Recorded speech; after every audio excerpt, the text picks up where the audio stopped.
How's it going? Jake with Bond Performance here. I recently sold my Z71 Suburban, so now today I'm going to show you the new project and look at what's going to have to be addressed first on it.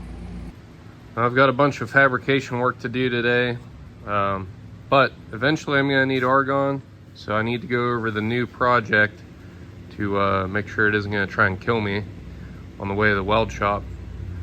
So here it is, something I've wanted since I was a kid. F350 crew cab. Now when I was a kid, I probably would have shied away from a big block. This is not a 7.3, this is the big block 460. Some of you might have noticed it's got some body damage there. So being a 460, of course it's got all of your standard 460 problems. I'll have to get some better light, but looks like the oil pan, front and rear main seal are all wet, so I'll have to clean that up good and see which or how many of those things are the actual culprit. It's got a missing starter bolt, which wouldn't be such a big deal, but it's not just missing, it's snapped off on the inside. And 2 owners ago, somebody decided to cut the fuel lines for the rear tank. So my neighbor I bought this from already has the lines and sending unit and new pump for the rear tank. So while I'm at that, I might do the larger 38-gallon rear tank. I mean, everything with the starter bolt I knew about when I bought this. So, you know, it's a 28-year-old truck. It's going to have some issues. Oh, and another thing I knew about, actually, let me grab some light. So it's got a broken exhaust manifold bolt somewhere up here.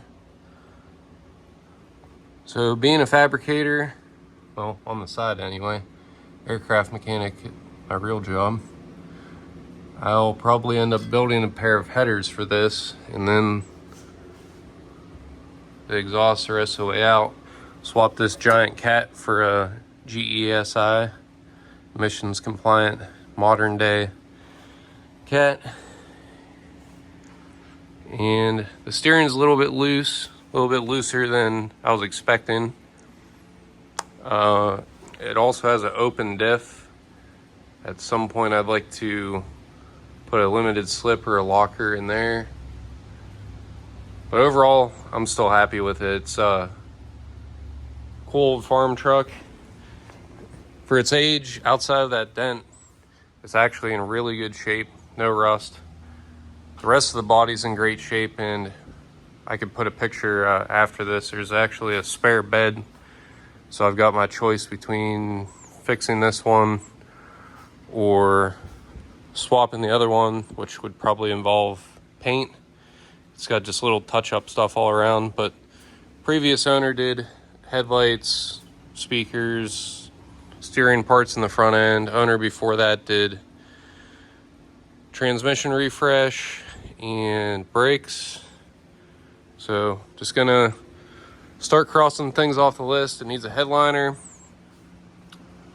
We're gonna look into a few other things in the interior, maybe an OEM plus Resto-Mod. So yeah, I'm really excited to have this thing and start tinkering with it. If you got any OBS fans on the channel, stay tuned. There's going to be a lot of work going on with this thing in the next year. Mostly just maintenance and safety things. The fuel tank, obviously, to kick off the summer, since we'll be towing the camper with this a lot. And of course, using it for Bond Performance. For those of you not familiar with the channel, that is the bread and butter of Bond Performance. I build downpipes, mid pipes, catbacks, turbo backs, intercoolers, etc. for the MQB VW chassis. So that's Mark 7 through Mark 8. So that's what I need to get started on, is getting actual work done. Thanks for watching. Comment below what you think about the new F350, and we'll see you next time.